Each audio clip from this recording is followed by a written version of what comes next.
Hello and welcome to Enchantment of Eternity's review for Loki Season 1. In this video I will give my full spoilers review for the entire first season of Loki. So, of course, I'll have to start out with the spoiler warning for Loki Season 1. If you have not seen up to the very end of the season, you will not want to watch this video, otherwise some things will in fact be spoiled for you. So, so this is an interesting concept. So way back when, I think before Endgame even came out, it was announced that they were going to do Disney Plus in Phase 4, and there were going to be some shows that would be officially a part of Phase 4, which is the first time we've had TV shows officially part of the MCU, which is different. I'm sorry, but Agents of S.H.I.E.L.D. was never considered officially part of it, neither was the Netflix shows. But now they were going to be officially part. So they announced 3 shows. They announced The Falcon and Winter Soldier, WandaVision, and Loki. And I remember I was like, the concept of Loki having a show did not appeal to me. I'm like, oh, really? They're giving Loki a show? In my mind, I pictured it would be something like the first 2 Thor movies where he's just hanging out on Asgard and like, oh, I'm tricking you with illusions, and it would bore the hell out of me. But then when I saw Avengers Endgame and Loki died, I'm like, oh no, Infinity War. When I saw Infinity War, I guess I heard about these shows before even Infinity War came out, because I remember thinking when Loki died in Infinity War, I was like, wait a sec, how are they going to do a Loki show? He's dead. What's going on? What's happening? So I assume like some sci-fi tomfoolery would be used to bring him back to life. And then I saw Endgame, and then they had that scene when they went back in time, and with the Avengers and Ant-Man and Captain America and Iron Man, and they were trying to get the Tesseract from Loki, and they kind of fucked up, and Hulk stirs, and Loki managed to grab the Tesseract and hightail it.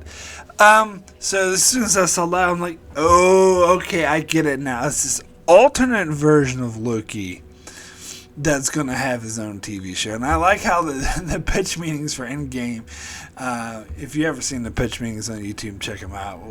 But anyway, for the pitch meetings they did for Endgame, they had a guy saying, oh, so Loki takes the Tesseract and disappears. And the producer's like, oh, where's Loki? Where's he going? And he's like, oh, to his own Disney Plus TV show. And that's pretty much what I thought.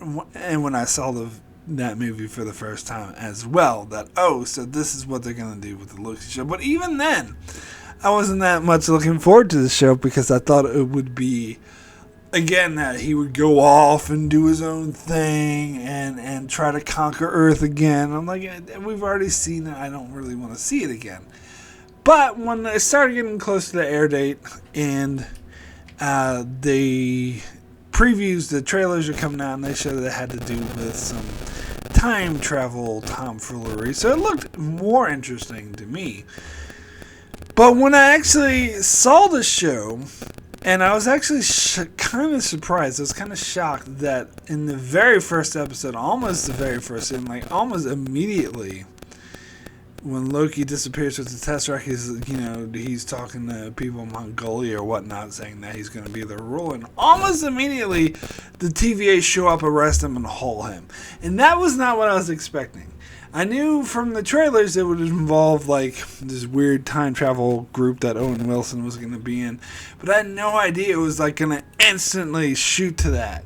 I thought they were going to do, especially them showing that flashback in the trailers with him being D.B. Cooper, which I think that was silly, by the way.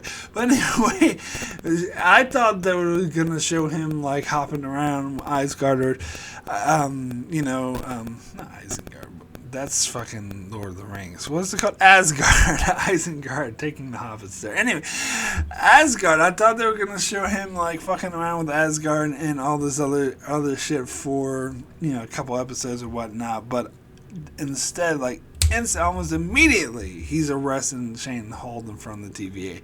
And you know what? I fucking love that. So this show did end up being like much, much better than I thought it was, because in the end it's not really about Loki, because that's why the concept, especially years ago before all this time travel stuff was introduced in Endgame, the concept of having a Loki show was not appealing to me. Like, he was definitely an interesting character. He's definitely spiced up the Thor movies. He was probably the best aspect of the first two Thor movies, or one of them anyway. But he never seemed like a character who could carry his own show, who I would care to watch an entire even movie or television series about. But the reason why this show actually succeeds and why I love it when I didn't think I would like the concept is because it's ultimately not about Loki. It's about the TVA. and the TVA is a concept that I find absolutely fascinating. And now, granted, Loki is the main character, and there's a lot of characterization in the show, but it's not necessarily about him. It's about how he reacts to the situation he's put in involving the TVA. It's more about the TVA, and so that's why I love it, and that's why I think it succeeded.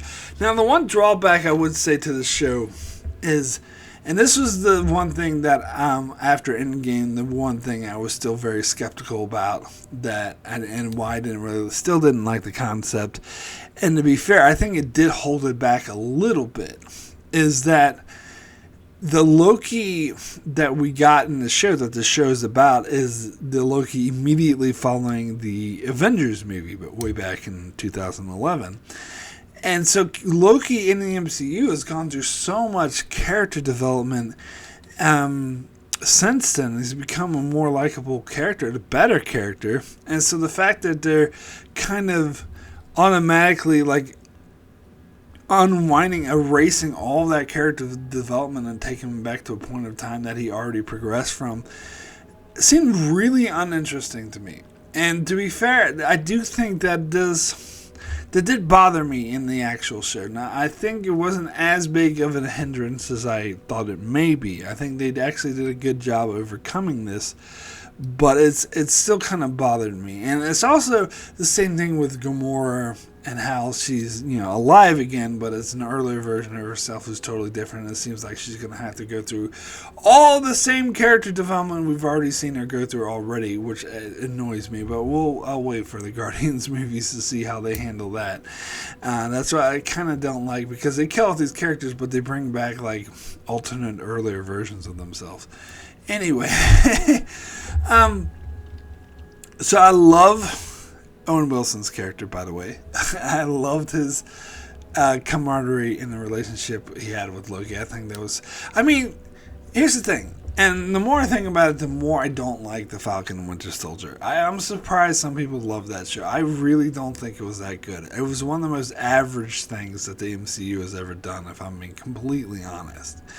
Like, I would put the Black Widow movie ahead of Falcon and Winter Soldier. Anyway, reason why I bring this up is because the Falcon and Winter Soldier, they kept saying, it's going to be a buddy cop movie. And you could tell, like, with the dialogue that the Falcon and Winter Soldier had, that they were trying so hard to have that witty repartee. But in my opinion, it came off as kind of telegraphed and stilted, and I didn't buy it. It didn't seem natural. I didn't think they had good chemistry. I think the writers were trying to force chemistry where none exists, and it never materialized. But where they failed with Falcon and Winter Soldier, they succeeded with Loki and what's his name, Mobius? Owen Wilson. They totally succeeded with them because they had a natural chemistry. And you also could tell that they weren't like trying too hard. And in fact, there was a couple episodes where they weren't together were kind of my least favorite. I liked the episodes better where they were together. Like, I always think about how that Owen Wilson was saying, I know you love to talk and talk and talk. Like, it was amazing. And I think I typically don't like like Owen Wilson, but that was mainly because he's been in a lot of shitty romantic comedies that I don't care to watch. But he's a good actor, and he does a really, really good job in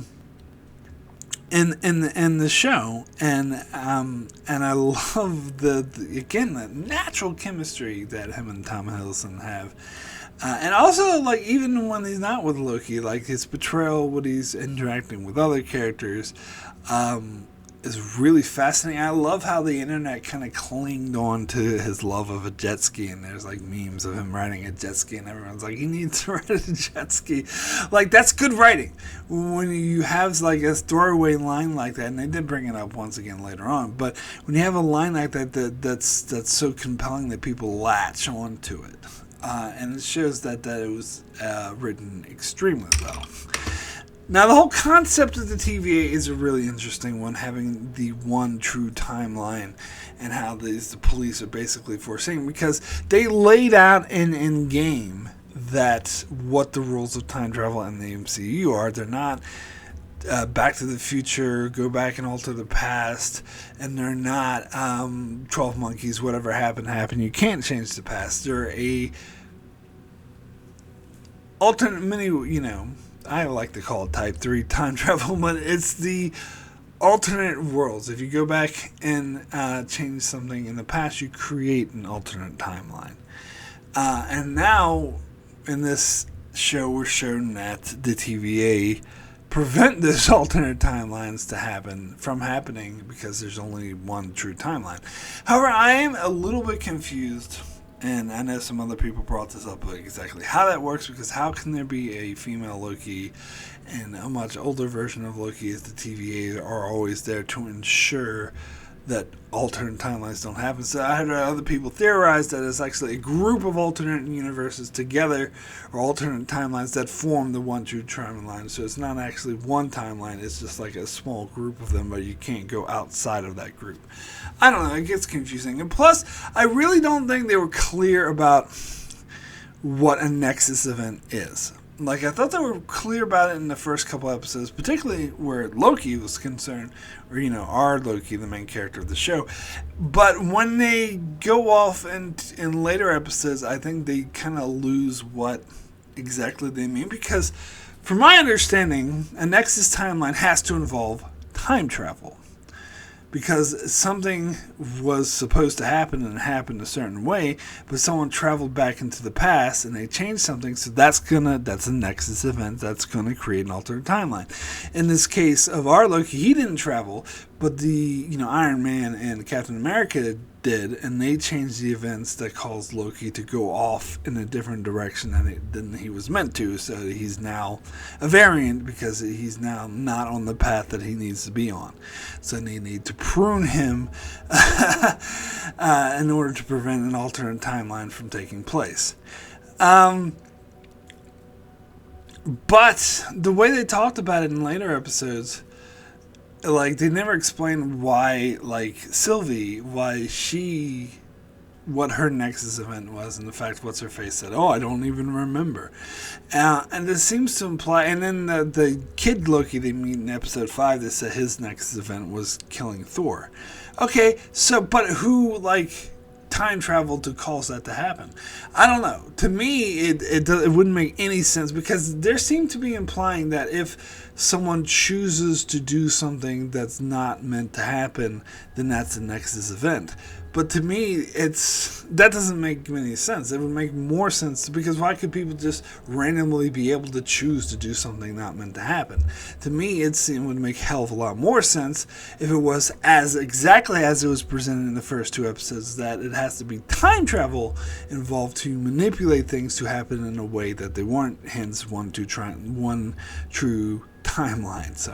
So that would make a fuck ton more sense to me than I decide to have fish when I was meant to have hamburgers for lunch, and that's a Nexus event.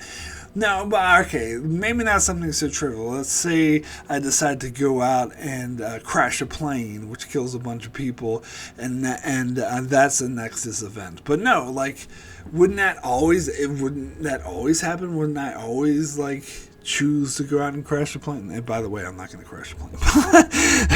That's a bad analogy.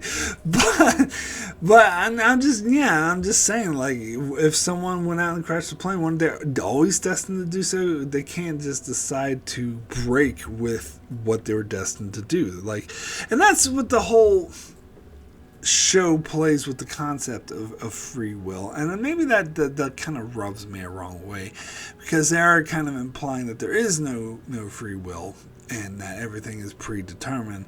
But again, if they're saying a nexus event, and if you go outside of that predetermination, then there's a nexus event, which I think that's nonsense. I think that's bullshit. I think they should have clarified, and it still may be the case, but I think they should have made it clearer.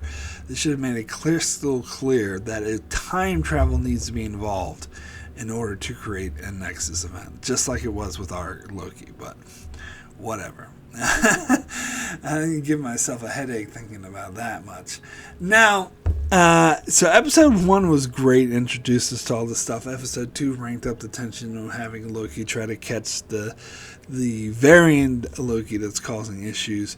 And in episode 3, a lot of people didn't really like, because it kind of slowed things down. It was a character story with mainly conversation with Sylvie and Loki getting to know each other. But I disagree. I actually loved that episode. I think maybe it wasn't the best. Maybe the first 2 were more exciting. But I think you definitely needed it. I think it strengthened the show by having it, that you need to have those 2 character interactions. Plus, I gotta say, like, the opening scene is one of my favorite scenes in the entire show. That how the whole show does the Marvel logo thing, but instead of having that dramatic Marvel music that they usually have, like dun dun dun dun dun dun dun dun, instead of having that, they just have like this pop music playing in the background. At first, like, what the fuck why are they playing this pop music? And then they have these 2 women sitting there, apparently best friends. Now, when I first saw this episode, like, I'd only seen Sylvie for, like, the couple seconds when they revealed, the Loki, the evil Loki, is actually a woman. Dun, dun, dun. But, so I didn't recognize her at all. And that other TVA agent, I only saw her very briefly, too, so I didn't recognize her either. So, rewatching it and going straight from episode 2 to 3, I could definitely pick up on it immediately who these 2 women at the bar were, or at the restaurant. But after having been a week and only seeing these 2 characters briefly, I had no idea. And I think that actually added to it, and that made it amazing. So I thought it was just these 2 women hanging out, talking about random shit, and all of a sudden she's like, okay, so just think of this first thing that comes to mind. I'm going to ask you questions. Just think of the first thing that comes on. She's like, okay, go ahead. Okay. How many people are guarding the timekeepers? And when I heard that, I was like, what? And then that's when it started to click who these people were, because it totally did not click at all. At first I was like, what the hell is going on? And I love that, and I love how they zoom out and they showed that it's actually Sylvie sort of reaching and charming this TVA agent. And of course, this will have a huge factor in future episodes, because it reveals that all the TVA agents are in fact variants whose minds will be erased, and this will cause issues going forward. And then episode 4 I thought was absolutely amazing. It was exciting. Loki and Sylvie were captured, and then they had to fight back, and at the end they revealed the time. I mean, that was crazy when they revealed the timekeepers were just animatronics, and then they like prune Owen Wilson and Loki. And at this point in time, I thought pruning was death. So I was like, holy fuck, they just killed him. But of course, we find out in the next episode is not actually death. It's, going to this weird place, which I think is kind of silly. Like, why when they prune someone, why do they take them to a place that they then could die from this beast? Why don't they just kill them outright? I know they gave some BS explanation in the show, but I remember thinking that was weak sauce. It was basically so they could have this episode, so the show could happen. And episode 5, I was less enthused about. I don't know, it kind of felt like an aside, and the whole thing with all these different Lokis constantly tricking each other. It's like, yeah, of course. You have a whole bunch of Lokis. And that alligator Loki, I mean, come on, okay. I don't know. It is silly, but I don't know. So I didn't really care for this episode as much, and the whole thing about them taking on this beast or whatever. And then the final episode was basically the architect scene from the Matrix, Reloaded. And that's funny because I remember hearing someone else say, "Oh my god!" like earlier. And when Loki, before this episode came out, they're like, "Oh, I hope they don't have like a architect scene from the Matrix types thing." And I think that's pretty much exactly what they did. But here's the thing. Most people, when they say that, they would do that to imply a very bad scene, a bad exposition scene. But I don't care what anybody says. I don't care. I will fight tooth and nail. I love the architect scene from the Matrix Reload, and I remember Lindelof was making fun of it and putting it down. But his revelations, the way he gave answers in Lost, was way like 1,000 times worse. So he has no room to talk. I love the architect scene from The Matrix Reloaded, especially the whole way it was filmed. I mean, the way that guy talks kind of like using complex words and talks like a douchebag is kind of ridiculous, but adds to the tone of the film. Anyway, I feel like I'm getting distracted. Point is, I think the architect scene from The Matrix was better in this episode. But not to say that it was a bad episode, but the episode was basically exposition, which... Again, it's not a bad thing because we wanted answers, and there we go. We got the answers that we wanted. And the conversations was kind of interesting, especially the way this version of King, which because I watch YouTube videos that explain the comics, we know, and the casting, we know this guy's been casted as King the Conqueror, so that's who it is, even though they never state his name outright in this episode. That's who it is. Anyway, but this is like a more benign version of him, of course, like after the events. At the end of the episode, we're going to see the eviler version of him, which is probably the one who's going to be in Doctor Strange. So anyway, yeah, so their conversation, the way he was eccentric and the way that Loki and Sylvie processed it made it interesting. So I said before that if you can have just two people in the room talking, well, in this case it's three people, but anyway, if you could just have several people in the room talking and make it thrilling and fascinating, then that's my favorite kind of storytelling. I think you're an awesome writer if you can do that.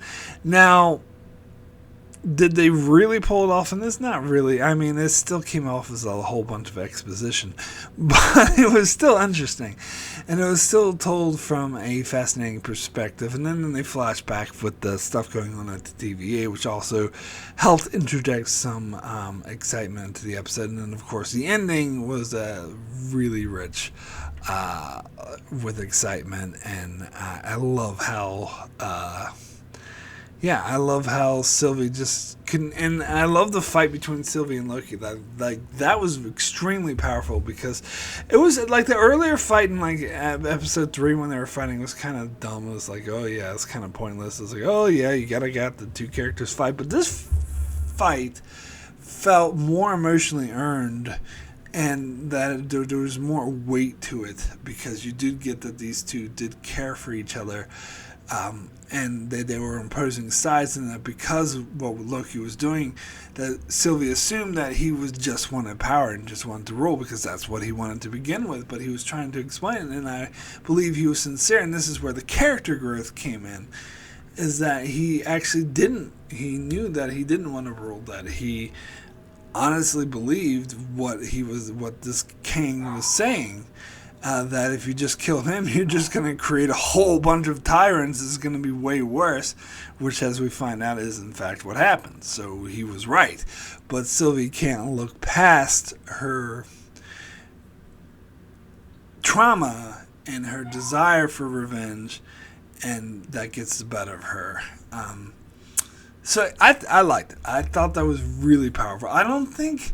Like I said, I don't think it's the best finale ever. It wasn't like the powerful coda I was expecting. It did leave things open-ended so they could have a season 2 and a Doctor Strange movie. But so it wasn't as finite as I would have hoped it would be. But it was basically mostly exposition, 2 people talking, or 3 people. But it was still, like, I still So it wasn't that great finale that I was expecting in the show. It didn't make me question whether or not I felt this was a great show. And this was something I did have to think about for a long time. I'm still not sure how much I think this show succeeded or not. Now, another thing I want to talk about with this show overall is the really tongue-in-cheek retro feel. Like, the TVA, the way it's portrayed, kind of like a, it's like a 50s, 60s style bureaucracy, and they really, hone in on all the cliches surrounding what a very boring bureaucracy is like. And then, of course, there's the missed minutes, which is an added thing to try to, explain stuff in an entertaining fashion so it's not too boring for the common folk to understand. But then Miss Minutes ends up being like a main character who's actually working for King. I gotta say that's original. I will say that. But I will say the style of the show reminded me a lot of the style of the Netflix show Maniac. And if you've never seen the Netflix show Maniac with Emma Stone and Jonah Hill, then you're missing out on one of the best miniseries ever made. I thought it was fucking brilliant. I think it's criminally underrated. Like, it should be getting more attention than Stranger Things. But whatever. It's kind of like it doesn't appeal to the masses the way something like 80s nostalgia does. It's more quirky and specific. But that style is the only thing that reminds me of Loki, because, of course, the actual show of Loki is completely, totally different, because that show is about a totally different thing. But they do rely on that sort of retro, analog type style. So I actually saw that as a really good thing. I mean, it made it really tongue-in-cheek, just like Maniac is, but this show is supposed to fit into the MCU, but then again, the MCU has wizards and gods and planets that are alive, so it's not exactly realistic. So they want to do a time-traveling bureaucracy that exists outside of time, yet is somehow like a very stereotypical 70s or 80s bureaucracy, where people get tickets and wait in line. Then sure, why not? It's not like the MCU is like this beacon of realism. And plus, I love the style of it. I thought it did really work for the show. So yeah. So I'm gonna have to say my rating for Loki season 1 out of 10. I guess I'll give this a 9. Excellent. I mean, I could change my mind the next day and give it a 7 or 10. I don't know, but I think I'm really unsure about this one, but I think I'll give it a 9. Because even though it did meander a bit and go back and forth, there was so much about it I loved.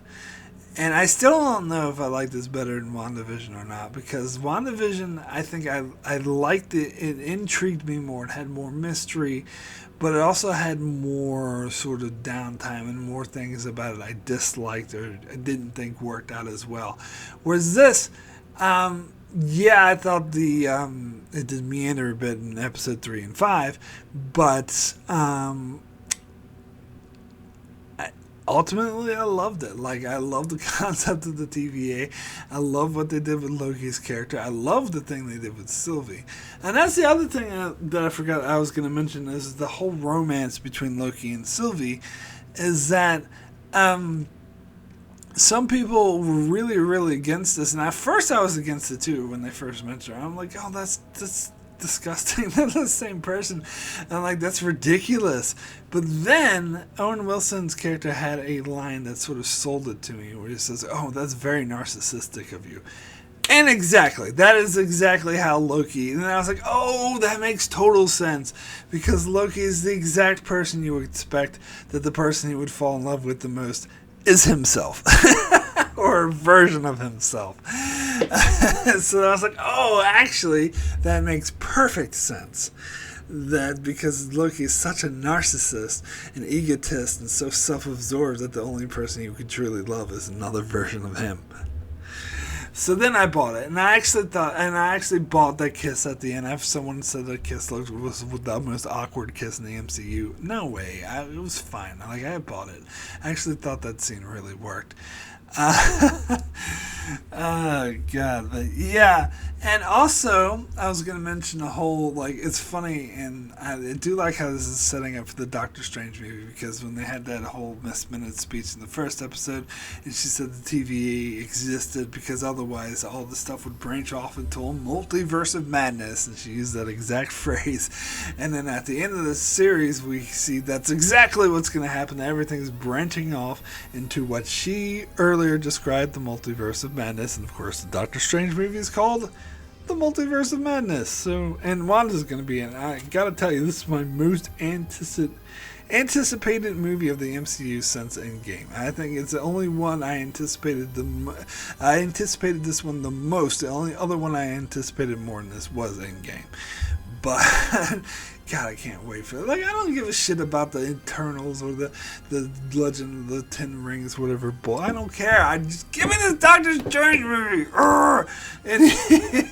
Anyway, that's it for my review of Loki Season 1. Thanks so much for watching. Be sure to check out my channel as I cover many more shows like Star Trek The Expanse, I think Better Call Saul, and then I'm going to be doing Star Wars Clone Wars soon as well. And I will be covering What If in some form or capacity, perhaps not on this channel, but I definitely will cover that on this channel a bit. But I will keep you informed of that. I can't wait for What If. That was my favorite Marvel comic when I was a kid. This is the show I was really, really looking forward to. I didn't give a fuck about Loki, WandaVision, who cares? What If? I want to see What If so badly. Anyway, yeah, so that's it for my review. Thanks so much for watching. Be sure to subscribe so you can keep up with all that. And thanks a lot for watching.